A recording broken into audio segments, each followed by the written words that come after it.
Good afternoon, everyone. Thank you for joining us. This is the weekly media briefing and public health update with Montgomery County Executive Marc Elrich. I'm Lorna Virgili, Hispanic Public Information Officer, and joining us today, our very special guest is U.S. Representative April McLean Delaney. Mr. County Executive, it has been a very busy morning, but the floor is yours. Go ahead. Sure. Oh, go, Mark. Yeah, I'm here. So thank you everybody for joining us. We certainly did have an interesting morning. We were just conducting a meeting briefing outside today from the Sidney Kramer Regional Service Center. And we're here because Representative April McLean Delaney organized a visit from the Congressional Women's Democratic Caucus to this facility. And first I want to thank Representative April McLean Delaney for her leadership and our entire Montgomery County delegation, Chris Van Hollen, Senator Angela Alsabrook, Congressman Jamie Raskin, and Congressman Glenn Ivey. They're all standing up for residents who rely on affordable health care and a functioning federal government. I also appreciate the Women's Democratic Caucus and the members of Congress who visit us today to see how we connect people to health and human services, income supports, and public health programs. Their visit matters because it shows what's at stake for the families we serve. And I really appreciate the effort to put a human face on this, because this isn't just about a debate between Democrats and Republicans. It's really a debate about what happens to people in this country, who wins and who loses from the federal shutdown and from the big, bad, horrible bill that Congress is going to be debating in Congress. This morning, there's a lot of finger pointing across aisles as to who's to blame for the shutdown. But I want to be clear, just like the last shutdown, this president and congressional Republicans, they own this. They control the White House, the Senate, the House of Representatives. If they can't pass a budget, it's on them. And the fact that they refuse to negotiate or consider anything coming from the Democratic side of the aisle pretty much makes it impossible to negotiate. So when you get yourself in a situation where you can't even pass your own budget, you have a serious problem. And we could have worked our way through this, and that's not what happened. At the epicenter of this shutdown is healthcare. And the idea that the healthcare is the epicenter of any kind of shutdown is really a sad commentary. It's about the costs and premiums that people are going to have to pay while others are going to wind up losing their healthcare.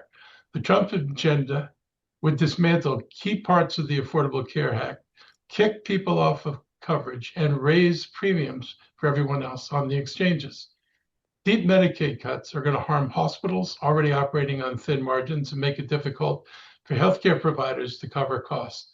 Those choices don't make care better or cheaper. This is not an efficiency drive. This is a destruction drive. They push costs onto families, counties, and providers. And thousands of Montgomery County residents are going to feel it in their budgets and in their doctor's offices. I'm not sure that people will fully understand that unless Congress restores at least some of the funding that was cut from the big bad bill, we're facing the same possibility of job loss. When President Trump talked about laying off everybody who wasn't funded after October 1st, that kind of was a clue to what they're really doing. Those jobs aren't going to exist in the new budget. All he's doing is cutting all the jobs in his dream that he would have cut anyway. And that's really a problematic thing. He's threatening to cut jobs if the budget isn't passed, but passing this budget will not eliminate the massive job losses that the president's budget carries with it. And those job losses are going to affect the ability of departments to operate. It's going to cut funding to NIH. It cuts funding for healthcare subsidies. It cuts Medicare and more. Democratic leader Hakeem Jeffries said it pretty well. Our position's a simple one. Cancel the cuts, lower the costs, save healthcare. That's what this fight is about. We're here, we're able to find a bipartisan path forward to fund the government. That's what this fight is about. And if you think about it, if they go through with the tax cuts, you can see the people who are going to get hurt. If the Republicans don't get as big a tax cuts as they were counting on for the billionaire friends, show me the billionaire that's going to be harmed by not getting a bigger tax cut. Tell me what level of suffering, what medical care, what health care, what lack of housing they'll be forced to endure if they don't get a tax cut. Compare that to what happens to people if they do get a tax cut. What they're doing is unconscionable. The economic impact is real. Tens of thousands of county residents are tied to federal workforce as employees, contractors, and vendors. We have about 78,000 federal jobs in the county and about 48,000 are county residents. Healthcare costs are going to go up for people in the individual market, and many will lose their health insurance altogether. And it's just not right.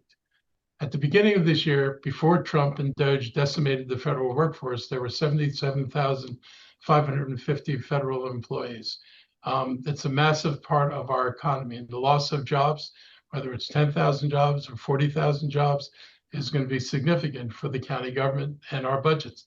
And our budgets are about people at the end of the day. We don't tax people and raise this money just to raise money. It goes into programs, whether it's schools, transportation, healthcare, police and fire, all these services that we participate in and that we fund are where this money goes. And it's a problem when this is gone.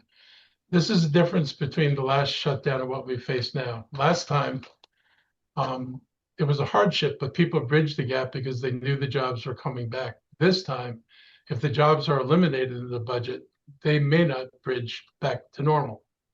Next Wednesday, we're going to have a press conference for the new opening of our mobilized Montgomery Federal Workforce Center at the WorkSource Montgomery offices in Wheaton.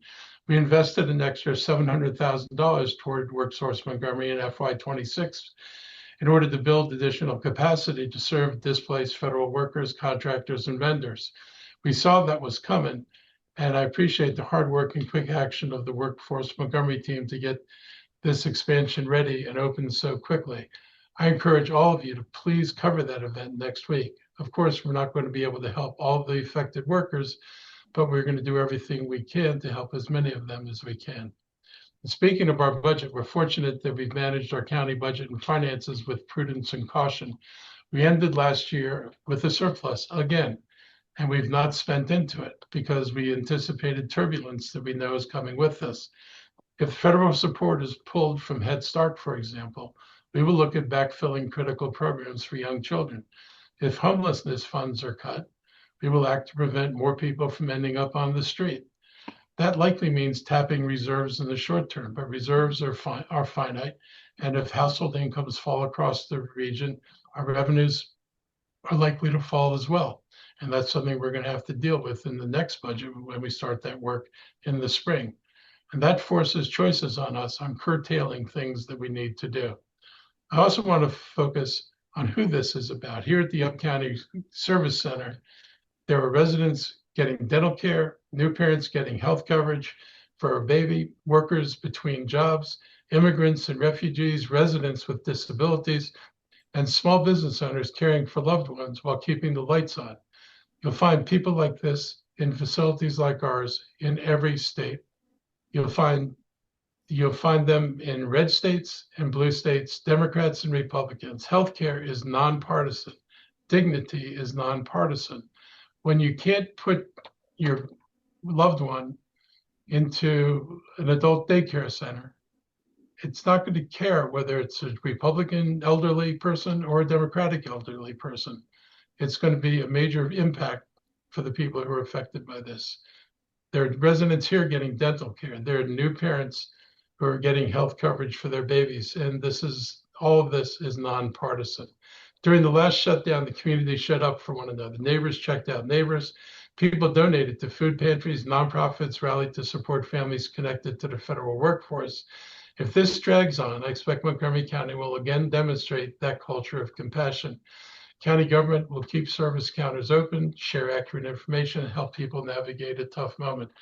I also want to thank there were many restaurants in Montgomery County that provided meals for people who did not have incomes during this period of time.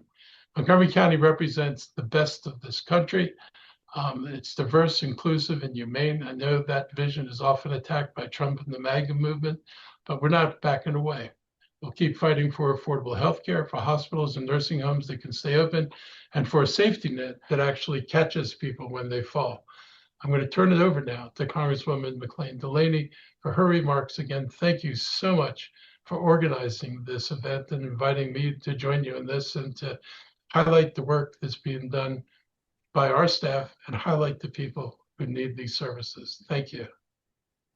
So, Marc Elrich, you care about your county, and people know that, and you stand up for your county. And it was, yes, we are here because of this terrible shutdown, which started about 14 hours ago. But in essence, it is about so much more that has happened over the past 9 months, and what is happening in a way which makes no sense. As many of you know, I campaigned on common sense, common ground, and I've been desperately trying to find it over the past 9 months. But, we need to have solutions and not to play political games. And it's something that's really important.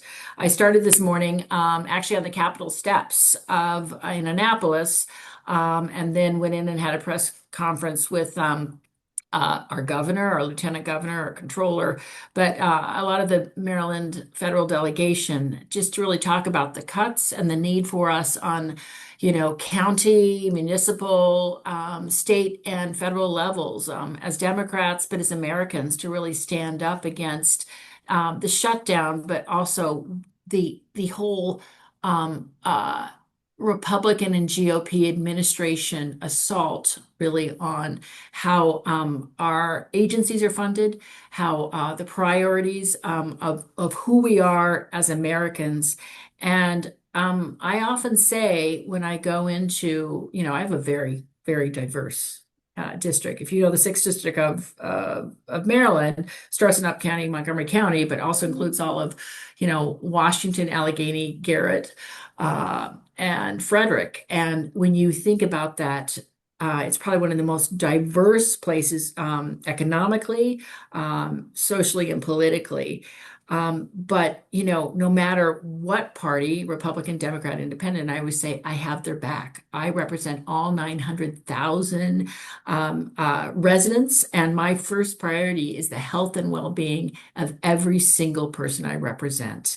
Man, woman, child, whoever it is, if they're in my district, I will have their back, and I will stand up for FEMA funding. I will stand up, for the 35,000 government workers that, work at NIST and parts of NIH and the Institute on Cancer and Fort Detrick and our fire academy, and stand up for so many of these incredible cuts that have happened that really did not have to happen.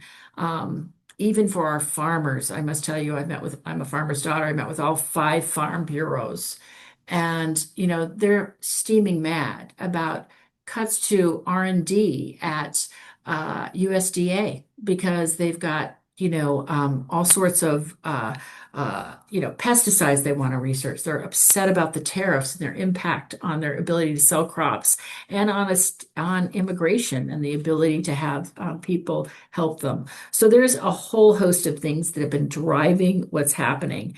But I guess I would have to say that no one wants a shutdown. No one wants a shutdown. I don't want a shutdown. No one wants a shutdown.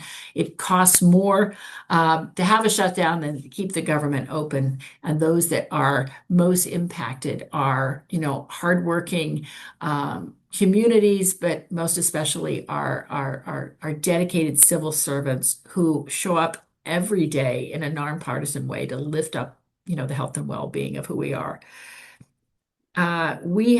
But nonetheless, we have to stand up to an administration and a GOP who demands to get what they want, no matter what, in priorities and budgets, and without any dialogue from our side of the aisle.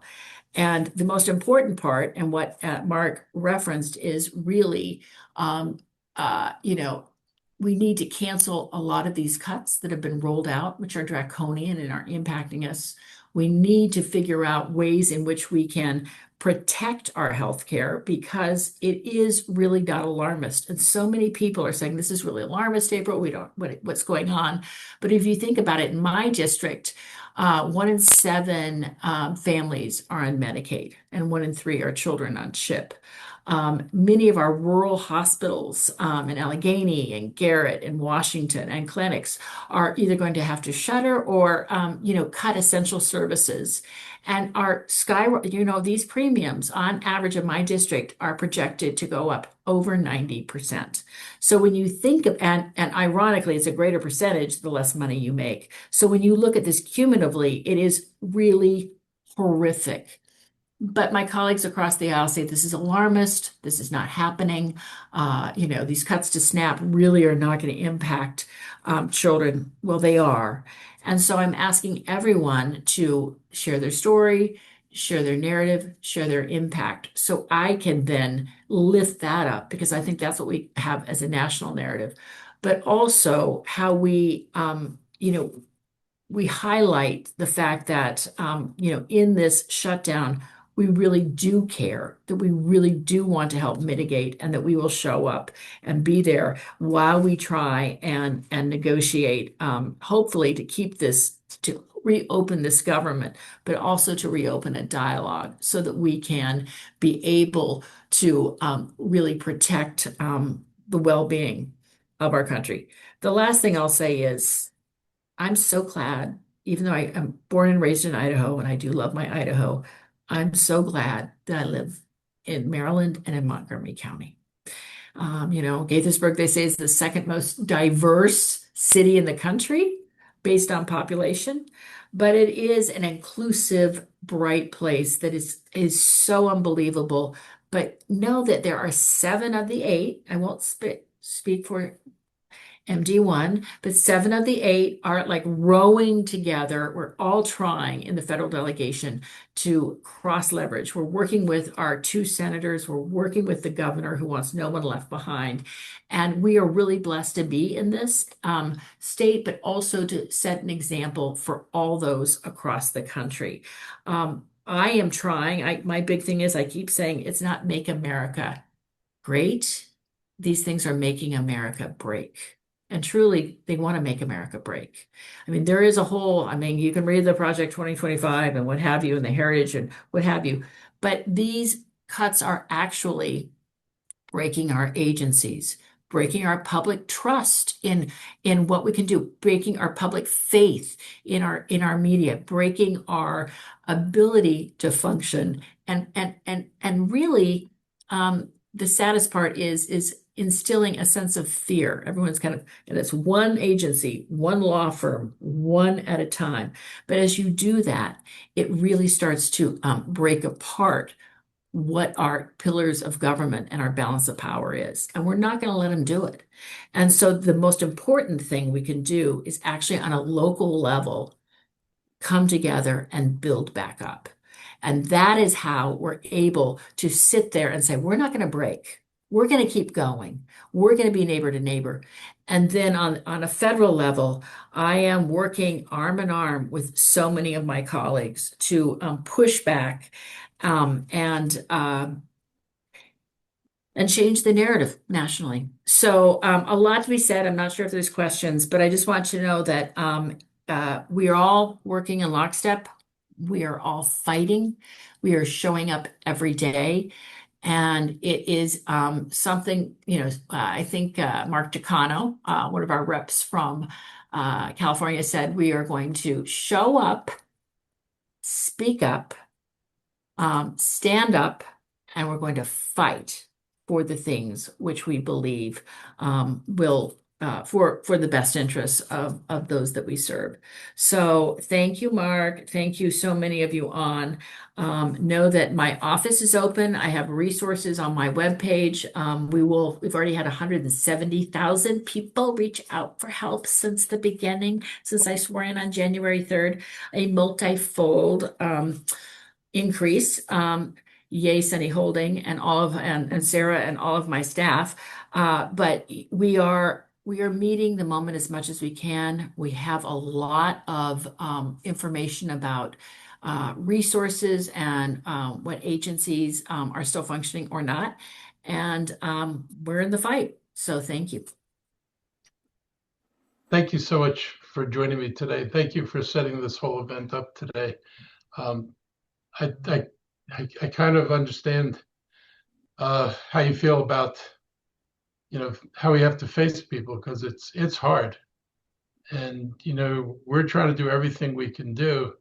And I think we also know that at the end of the day, there are limits on how much we're going to be doing. It's hard to With replace. resources, right? I mean, as Yep. I said, it's the triaging because they're trying to, oh, we're not cutting healthcare, but then they're pushing all of those costs onto the states, which have this other tsunami of cuts that they're also facing. Well, hopefully the states will respond by helping those people who benefited from the tax burden so that they could shift the burden to the state, those billionaires. It would make sense that since Mr. Trump would like them to pay locally, that we assist them in paying locally. This Well, should not be dumped on average Marylanders. This should be put on the backs of the people who lobbied and got the tax cuts they wanted, on the logic that the states would pick it up. So if we pick it up, it has a cost. it has a cost, and sadly then, and why we don't want us to pick it up, because the sad but realistic part is, you're right, it has to be paid somewhere, and we have to have a social net, and we have to care for those who are most vulnerable. And by the way, this was not a clean CR that they gave us, and they're a lot of they're play, Yep. and they're playing with a lot of misinformation. But the the what you have to weave, and I'm just going to put it out there, having worked in for profit, having had a husband who started two companies, the problem we have is that when we are, as a state, we can only, or as a county, put so many taxes on our businesses and our people before they say, I'm going somewhere else, either West Virginia or Virginia, because so many of my Western Maryland counties are having that flex over across the border.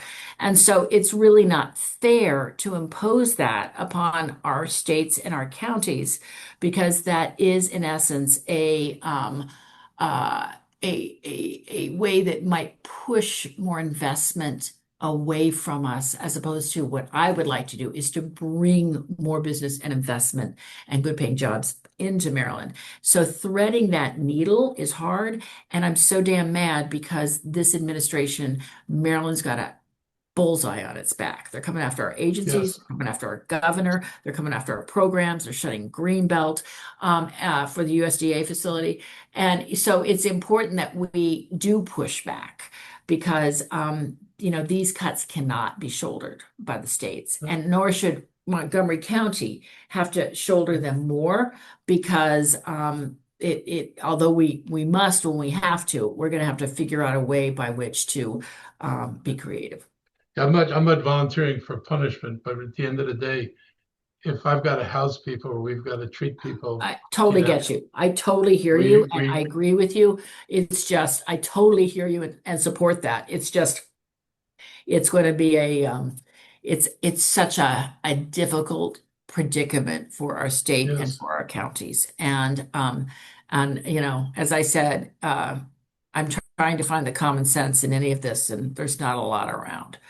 But anyway, that is Yep. kind of my prism. I think that I take one day at a time. But we do have a really good delegation. Yep. And I think as I said before, we left the fiscal year in pretty good shape. So we're going into at least this part of the year with some buffer. Not, I don't think it's enough to absorb everything that could possibly land on us, Mhm. but it's Mhm. better than looking and immediately saying that they did this. Now I immediately have to respond with a cut. We think we've got some room left to do some work, Particularly and during the uh, shutdown. and then we'll see what the impact is. How many jobs are lost will determine how it affects our tax revenue, and that will affect our ability to do things next year. And that's the danger of disinvestment is that also drives people away.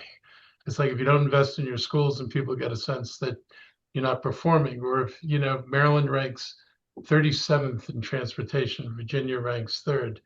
If we shy away from investments in transportation, then we may protect tax rate, but we may shoot ourselves in the foot by continuing to not be competitive. So you're right. There are things we have to thread, but we've got to figure out a path forward.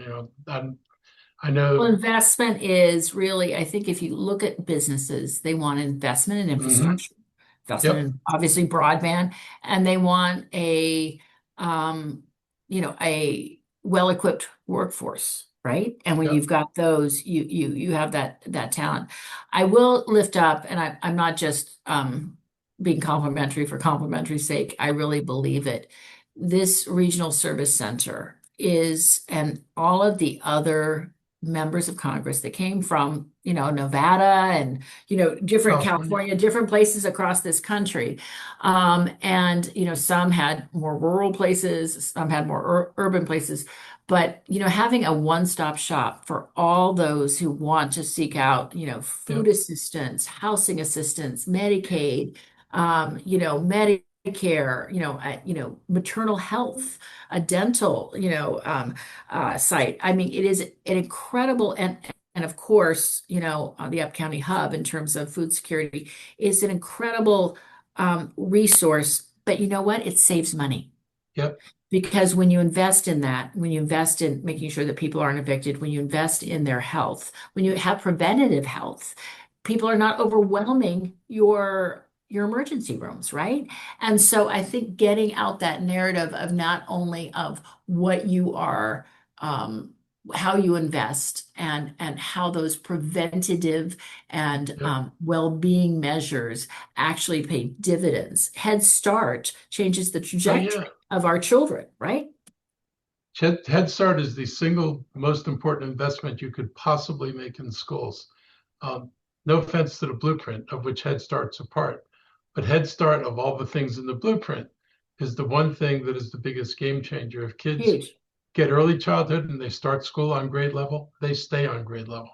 It's a pretty simple equation. So I continue to hope that in a time of limited resources, everybody prioritizes and puts money into things that are the most effective things to do. Just a plug for thinking about how we deal with No, scarcity. I agree. I have been working on some options with affordable daycare and I've been also working a lot on rural economic development because I have so many of our rural counties as well. But Head Start is far and away, heads up. Yeah, you're right. One of the best ways that we can invest in the future. So the other thing I would say is that it's really important that we continue to have our agencies funded. I have Yep. NIST and Yep. NIH, Institute on Cancer. I don't know if you follow me on social, but someone dropped off, a constituent dropped off a T-shirt the other day and it said, "You think research is expensive? Try disease." And, I mean, right? I mean, but it's like, I mean, think about, and, when you Yep. think about what's coming out of the CDC right now and just this lack, I mean, of, and the sad part is, some of these misconceptions and misinformation, and, take they take wind and what's so weird is that we are undercutting and maybe they are intentionally doing it across the aisle, any of the independent research organizations, validations, reports about how markets do, and then they put out this information. And I have to tell you, I have a daughter who's a lawyer, 28, very well educated. And she said to me the other day, "Mom, can I take Tylenol? I don't think I can take Tylenol. Is there something Oh, with wow. Tylenol?" And I was like, "Oh my Lord." I said, "Brooke, you are a lawyer. Oh my God, what are you talking about?" But it just, I mean, these things, and then she said, "Oh yeah, you're right. That's silly." But what happens, I think, is that when you start saying this stuff and Oh, then yeah. spouting it, and then you don't have something on the other side to counteract it, it's kind of frightening, right? He sucks up all the opposite, all the oxygen in the room with this stuff. I mean, it's really alarming. But my view when they first when you knew they were going after NIH, I just went on the NIH homepage and they talked about what they did, and I kind of saw there why they're going after NIH because it's hard to be against finding treatments for diseases. They find a way, but the purpose of a lot of the research was finding causes. A lot of the causes are environmental, and they don't want to find those causes. I mean, the fact that with the Clean Air Act, they're getting rid of the finding that found dirty air, polluted air is unhealthy. It's like if you discover a cause, then you have an obligation to fix the cause. And so if you don't do any research, you don't discover any causes. If you shut that stuff down, then you can't say you need to protect us from this chemical. You need to protect the climate because higher temperatures are going to, cause more viruses to expand into places that they don't currently exist. It's like they do not want us to have reasons for regulation. And it's not a good reason And to hate. control the narrative. They want to Yep. control the narrative. It's also independent reports, Yep. Rewriting, numbers. And even the weirdest thing is, they talk about efficiency and effectiveness, but even, our IGs and, some of the Yes. reviews that we have to make sure that, money is well spent. They don't want to have any of those, oversight functions, God forbid, because there would actually be oversight of what they're doing, right? That would be a terrible thing. And well, not really. I know. But it's, and listen, I say this a lot. I am common sense. I'm a common sense kind of person. It comes from growing up in Idaho. I say what I mean what I say, and what have you. There probably are parts and programs, maybe started during the Cold War, God forbid, that are outdated. I mean, Yep. there are things that perhaps are redundant. There could be more efficiencies. And in fact, sometimes to invest in new areas, you have to kind of reimagine them from other areas. But you can't do it in 2 months through an AI algorithm with Doge going in and a chainsaw. And I think that is the hardest part, is that I don't think it was ever about efficiency or effectiveness. Yep. I actually think it was more about fear and having everyone not know what was going to happen, which is to me even more upsetting because, Yep. we maybe it's just me, but I think we as Democrats want to do the right thing. We want to tell the truth. We want to uplift. We want to say, and unfortunately, I'm not saying all Republicans. I have as many friends on the right as on the left, but I think that some of those that are in these positions, deliberately, obviate some of the truth, and that's Yep. hard, right? Mr. County Executive Yep. and Congresswoman Delaney, McLean Delaney, we have a couple of members of the media on this call. Yep. Sure. Let's see if they have questions. And Mr. County Executive, to remember that you have a 3 Sure. p.m. meeting back at the EOE, so that you need to transport yourself. Members of the media, any questions for the Congresswoman right now? Please raise your hands. No questions? Okay, you can continue your chat, Congresswoman. No, or if they put them in the chat, I don't know, maybe there's others that want to put questions in the chat. Hold on just a second. Hold on just a second. I see Judith Hers there with her hand up. She is from the Greater Olney News. Good afternoon, Judith. Hey, Good Judy. afternoon. Hi.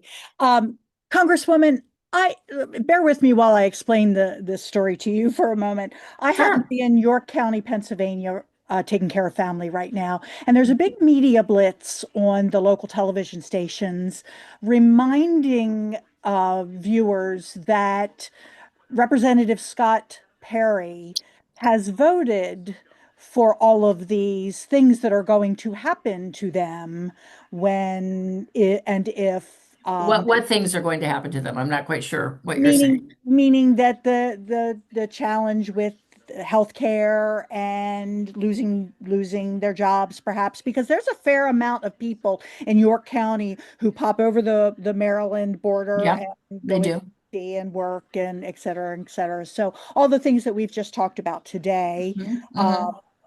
so and this ad has been playing over and over and over again. So the ad is saying that the things that we're saying as Democrats are correct and they are going to happen, Yes, or that's they're. correct.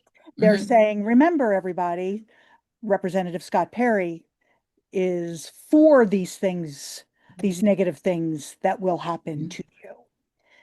It's So, interesting who's doing that. It must be, yeah. yes, and I don't know because, quite frankly, I've never really been right in front of the TV to be able to listen close enough or Right. whatever. But my point is, when I was outside one day, a very staunch Republican neighbor of my parents came over to me and said, "Oh, I see the media," and he blamed the ad on the media. "The media is really out there, lying again to the people about, the Republicans and what they're doing. And, the Republicans have nothing to do with that." So my question is, do your constituents, your Republican constituents in particular, understand that what the people they voted into office are intending or hoping to do? Great question. And I could go on and on about this. Uh, One, I think that there is a tremendous amount of misinformation that is coming through. I talked about Tylenol, but there is, on the HUD website, the House and Urban Development government paid for agency website. I'm not sure if you saw, they said, these left Democrats with the far left of with 1.5 trillion they want in cuts, blah, blah, blah, went off on us on a political note, pushing back from the administration, which to me is unheard of that you would use, have such political propaganda on a national agency website. But it just shows the point by which the other side will misconstrue facts, will put forth a narrative which can be a complete lie, but they will hold it up, and look at, look at our current, look at the CDC and Secretary Kennedy, and we know that there's not a lot of research going on there. So there is one, I think that people don't know what to believe. I think that they don't know where to get trustworthy news. I think that they have been conditioned that the press is not telling them the truth. And actually, as a broadcast attorney, where I started, they say that some of the last bastions of believed in media are our local news, local, television news, and our local papers, Mhm. or people that you personally know who you trust and respect. With respect to what's happening, and this is obviously on the local news, they're trying to influence that this is going to happen. The administration has a couple things that I think are going to hit them right square in the face. One, coming in the next week, a lot of people are going to get premium notice increases of up to 50, 100, 150%. And they're going to say, what the heck is this? And they might even have a few spicy words to say with it. Two, they're going to see that there are going to be less providers, not only doctors and nurses and different healthcare providers, but rural hospitals and clinics that are going to be either shuttering or literally, not providing essential services. But it's also, if you think about it, this administration campaigned on lowering costs, right? And they were going to, somehow, solve, Israel and the Gaza conflict, and they were going to solve Ukraine. Well, they haven't done either of those, although God knows there's been a lot of activity there. But also, most importantly, we've seen with these red light, green light tariffs that are, prices have gone through the roof, that they are, and they're seeing none of the things happen that would happen. And they're also seeing a lot of things they don't like. They don't like these immigration raids. They don't like Jimmy Kimmel censored. And so I think you're going to find more and more Republicans starting to scratch their heads. And it's up to us to spin the right narrative as to I keep on putting forth what is happening and trying to connect the dots. So that's a longer response, but in essence, I do think Republicans are starting to see it. Not everyone. If you go on my social, there are many, many people who have spewed a lot of hate for me in Western Maryland, but you are starting to see it. And I'll tell you, I keep showing up in Allegheny and Garrett. I'm there all the time. I fight for them and I say, listen, I'm fighting for all of you. I'm fighting for your communities. I'm fighting for that fire truck, that is in Allegheny County. I'm fighting for your FEMA aid. And I'm fighting for you farmers, and they're slowly starting to actually reach out to me and trust me. They say, you know what, Congresswoman, you show up and you keep showing up and you're trying to help. And, I think, listen, many people are never going to vote for me as a Democrat, but they know, but some are starting to change their tune. And so I think, all we can keep doing is saying the truth, but also sharing our stories. Thanks. I think, Judith, that's a great question. And we all have a part of it. I keep saying it's not just me. It's not me, just me fighting back. It's all of us, all of our neighbors, and actually not getting on social media and having that discussion. It's so, so important. And I'm sure Mike has a lot to say too. Thank you very much. Thank you. Members of the media, any additional questions regarding this topic this afternoon for the Congresswoman and or the county executive? No more questions? Well, Representative McLean Delaney, thank you so much for joining us this afternoon. Can I say just one quick thing? Go ahead. I would say that people keep saying, why are we Democrats? And why aren't we communicating better? And why have we lost certain segments that used to be with us?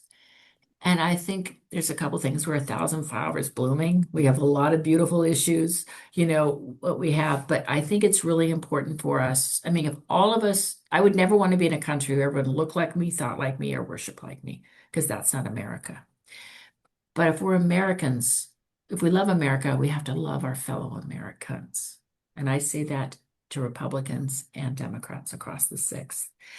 And I say that, we each have to say, what is it?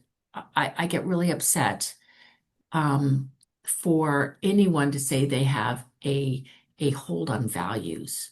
And I think the most important is the values to me are everyone has access to opportunity, to inclusion, and to dignity. And that, there is a citizenship that we need to reinvigorate.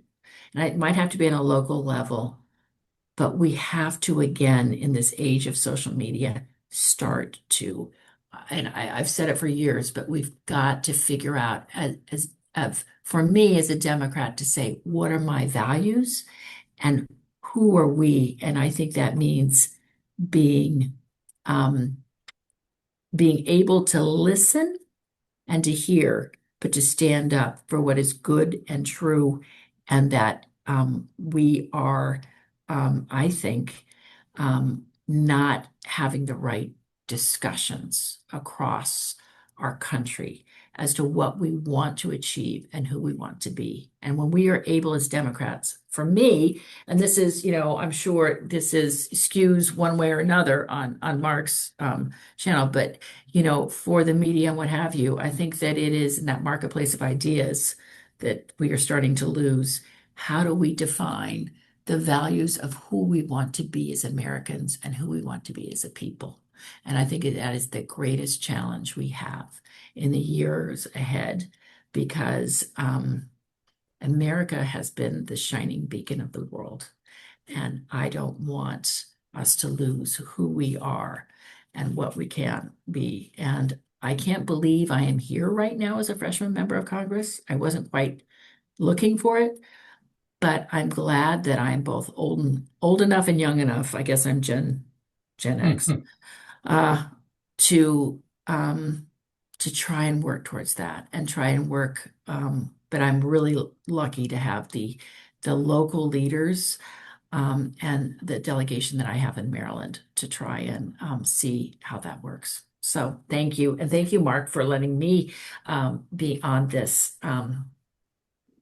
conversation. look, I really appreciate it. I mean, I think it's important for people to hear and have an actual calm discussion about this. I mean, I think we're all, I think, about the same thing. I don't recognize the kind of values that people are espousing should I be don't either. national values. I don't, I'm struck by watching them wrap themselves in Christianity. And this is a guy who's like, I'm going to arrest you if you house the homeless.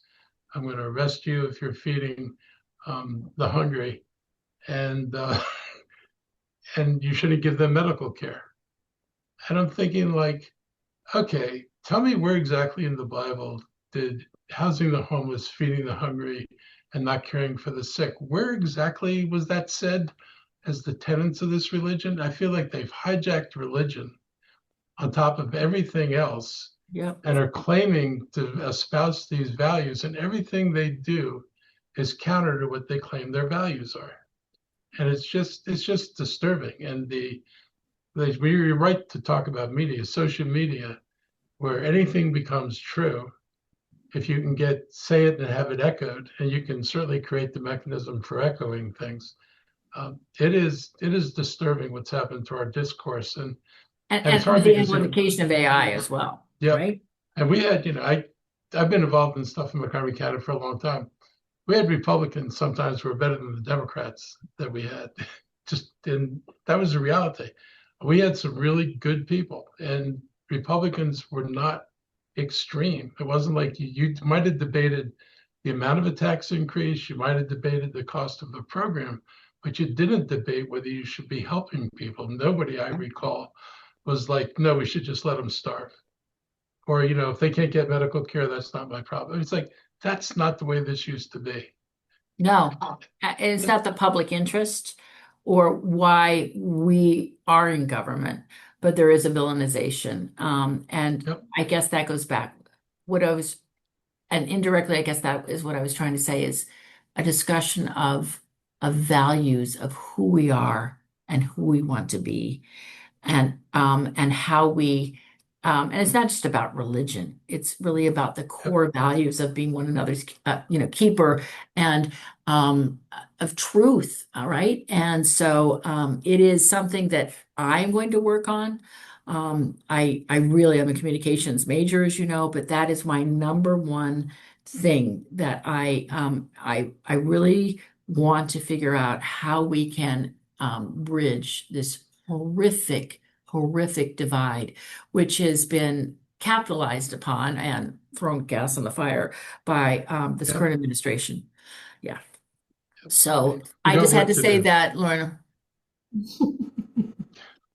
We've got work to do. Yes, we do. But you know what? You can't give up. Nope. Can't give up. I tell people I went to my first march in 1961. So I've been marching for 64 years. So like you do what you need to do, right? Yep, we sure do. Well, this was great. I mean, I look forward Thank you. to further conversations. And just know that probably I will be doing a town hall on the shutdown. When is that? Do we know what day that is? I don't know. We don't, but like I think we are working on one. So we will be having a town hall Good. either Montgomery or Frederick on the shutdown sometime in the next week or so. And additional resources are always on my website, and my my office is always open. So look forward to hearing from many of you. If you email me, I do answer my emails. Well, thank you. Thank you. Thanks. Thank you. Thank you so much for joining us today. And if you need to depart, please feel free to do so. If not, you can remain on the call. Mr. County Executive, I believe you have a couple more topics to address. I have just I one do more have thing to I go. want to talk about. Another thing in the news today was that among the many new state laws that we discussed last week, as an expansion of speed camera traffic enforcement, we had a well-attended press conference about the expanded enforcement yesterday in Wheaton. But one law that we didn't highlight is one that's very important to me. It's Eric's ID law. It's a landmark piece of legislation. It was rooted in fairness, dignity, and public safety. We know that disabilities are not always visible. Physical, mental, and neurological conditions can be hidden, yet the need for understanding and respect is always there. And for too long, people with invisible disabilities have faced misunderstandings and unsafe interactions with law enforcement. Law enforcement officers sometimes have confused non-compliant behavior or belligerent behavior with a person's with attitude or with a person being hostile, and not always recognizing that some people who are neuro different, that they don't always function the same way, and things that that they're doing are not hostile and they're not meant to be belligerent, and they may be difficult, be even difficult to communicate with in some circumstances. That's not resistance. And so the result of that has occasionally been, really sad interactions with police that result in deaths, other interactions that result in, severe punishment or, very strong physical intervention. And this new law, Eric's ID law, is a piece of legislation meant to address that. Physical, mental, neurological conditions can be hidden, but the need for understanding is always there. And not understanding that is a problem. So Eric's IDs law gives Maryland residents with non-apparent disabilities the voluntary option to include a discrete notation on their driver's license or ID card. I have to stress that this is voluntary. You don't have to put it on there. But it's no one has to do this, but if you choose to, you can get your driver's license or your ID with a special symbol on it, and that symbol gives the law enforcement or a first responder the information they need to approach these situations with greater care and with empathy. For residents with intellectual or developmental disabilities, this notation will be in the form of a butterfly, and you can see in the screenshot there the picture of a butterfly that's going to be on a license or an ID, so that if you do have an encounter with a police officer and they ask for your ID and you give them the ID, it will let the officer know that this person needs to be taken care with greater care and empathy in those situations. So ultimately, this is about equity and making sure that people with disabilities are seen, heard, and treated with dignity that they deserve, just like everyone else. In Montgomery County, we've worked to promote inclusion through parallel efforts like the Blue Envelope Initiative with Pathfinders for Autism and the Hidden Disabilities Sunflower Campaign. Eric's ID law reminds us social justice means creating systems that work for everyone. I want to thank the legislative and community champions who helped pass this bill, including Delegate Janelle Wilkins and Kim Taylor. And most importantly, we recognize the leadership and advocacy of Eric Carpenter Grantham and his mother, Linda Carpenter Grantham. It was courageous, and it was the persistence by Eric and Linda that gave life to this law. And their work ensures that many others will have safer, more respectful interactions. The initiative is vital to emphasizing our commitment to disability rights, community safety, and social equity. So I want to thank you for helping build a Maryland that is fairer, safer, and more inclusive for everybody. And so that is it for today. If you have questions, I can take them now. Or we can go to I'll let my health team, if they have any comments, go before the questions, I guess. Thank you, Mr. County Executive. I'll keep it very brief today. Just a reminder, last year was one of the worst flu seasons we've had in many, many years across the U.S. and Maryland. And this is the perfect time to go get your flu shot. Having a mild case of flu is much better than being hospitalized or worse. So please go out and get a flu shot. It's also the time of year to get an RSV shot if you're eligible. Unlike flu, unlike COVID, RSV is a one-time shot right now. It's relatively new. If you're a senior or if you are pregnant or recently given birth, please talk to your pediatrician if you're in the latter. If you're a senior, talk to your family doctor about the shots you should get. These shots are covered by insurance. They're available at pharmacies through providers. If you don't have insurance, please call us at the local health department. Our number is 1050.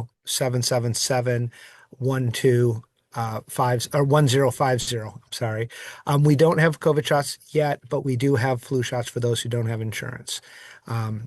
Thank you for the opportunity to share that. Thank you. Thank you, Mr. O'Donnell. Dr. Stoddard, do you have any remarks today? No, it's just take questions, I think. Okay. Members of the media, if you have any questions for the county executive and the rest of the county officials, please raise your hands. Nina Hidalgo from the Baltimore Banner. Nina, you had a question? I saw your hand briefly go up. Okay, go ahead. Hi, I had a question about something that we did not go over today and was told that this might be a good time to ask. Would that be all right? It's about the cancellation of the Hispanic Heritage Festival. Yeah, that's old news. Yeah, well, I bring this up because yesterday at a press briefing, Ginny and I talked to Councilmember Fanny Gonzalez, who had said that she was not aware of the decision to cancel the festival. And I wanted to ask what about this decision, why that wasn't communicated with council members in particular. My staff says it was communicated to council members, maybe not in the formation of the decision, but in making the decision. And the decision was made because of our folks who work with the community groups and the feeling among the community groups that it would be best not to do that and to replace it with other activities that would take place in schools and other places in the community with less visibility. Obviously, there's a real concern in the community about large public events that were prime targets for ICE raids. And my staff honored the opinion of those who were the community representatives that they felt safer to not do that event and then to substitute the alternative events we're doing, which is, you know, a nice way of saying we're continuing to celebrate the month, but we're going to celebrate in different ways. Right. Yeah. Was there a direct security threat? Is that why the event was No, there canceled? wasn't a direct security threat. I think, you know, ICE activities still occur in the county. And the concern was bringing lots of people together who would likely be targets, and what would happen if you did that and ICE decided this is a good place to raid. Because they're obviously not picking up just criminals. They're picking up people who have no criminal records.